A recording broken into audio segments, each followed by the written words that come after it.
Salah satu alasan kenapa Ramadan menjadi bulan yang begitu istimewa dan mulia, karena Ramadan dipilih oleh Allah sebagai bulan tempat diturunkannya Al-Quran.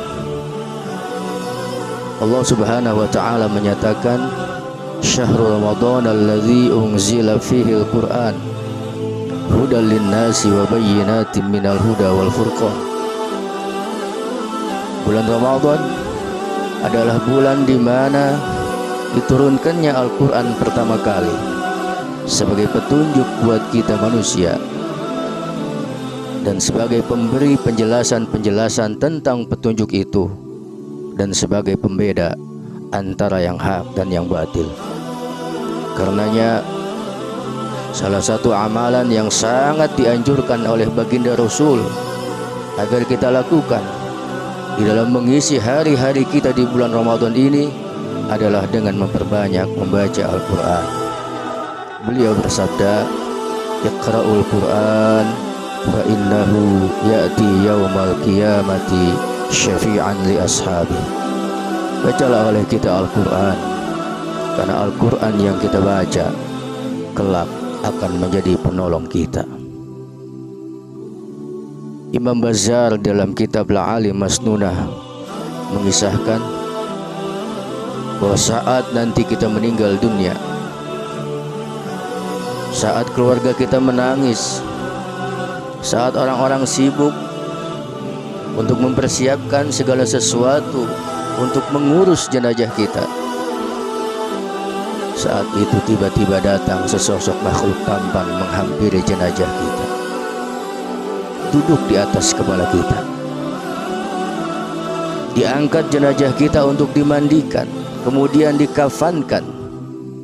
Makhluk tampan ini masih menemani dan mendampingi kita. Selesai dikafankan, diangkat jenazah kita, dimasukkan ke dalam keranda, digotong, dibawa ke masjid atau musola terdekat untuk disolatkan.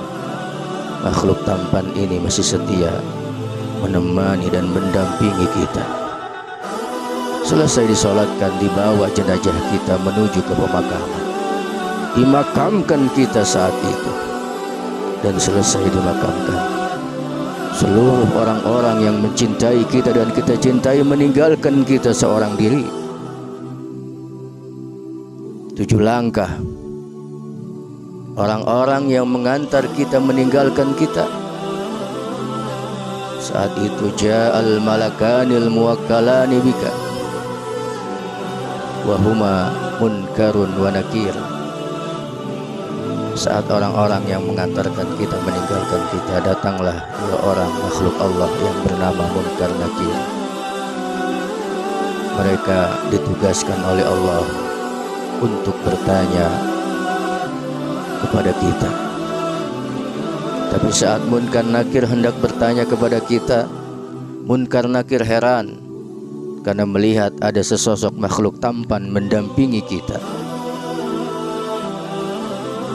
Berkatalah Munkar Nakir kepada makhluk tampan itu, wahai makhluk tampan, mohon maaf, bisakah kau pergi dulu sebentar? Aku ada urusan dengan jenazah ini. Makhluk tampan itu sambil tersenyum menjawab, mohon maaf Munkar Nakir, saya tidak bisa meninggalkan sahabat saya ini walaupun cuma 1 menit. Makin heran Munkar Nakir lantas bertanya, man anta waliman anta?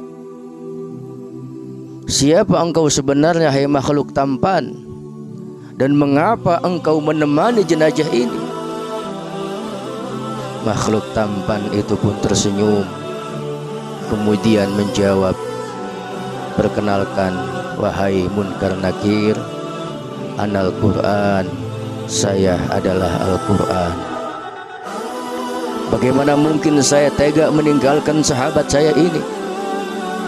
Karena sahabat saya ini ketika masih hidup di alam dunia, sesibuk apapun dia, serepot apapun dia, ia selalu menyempatkan dan meluangkan waktu untuk membaca saya.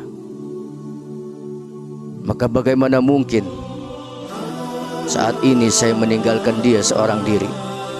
saat orang-orang yang dia cintai, saat orang-orang yang dia sayangi meninggalkan dia seorang diri, maka saya Al-Quran berjanji di hadapanmu hai Munkar Nakir, saya akan mendampingi, menemani dan menolong sahabat saya ini sebagaimana dia ketika masih hidup di alam dunia selalu meluangkan dan menyempatkan waktu membaca saya, sampai betul-betul sahabat saya ini masuk ke dalam surganya Allah Subhanahu wa ta'ala.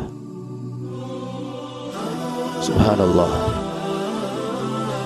Tentu kita semua sangat menginginkan ketika nanti jasad kita terbaring di alam kubur, kita ditemani dan didampingi oleh Al-Quran. Semoga di dalam menyambut malam nuzul Al-Quran ini, Allah Subhanahu wa ta'ala senantiasa memberikan kekuatan zahiran wa batinan kepada kita, agar kita selalu bisa istiqamah untuk membaca ayat-ayat suci Allah, yaitu Al-Quranul Karim.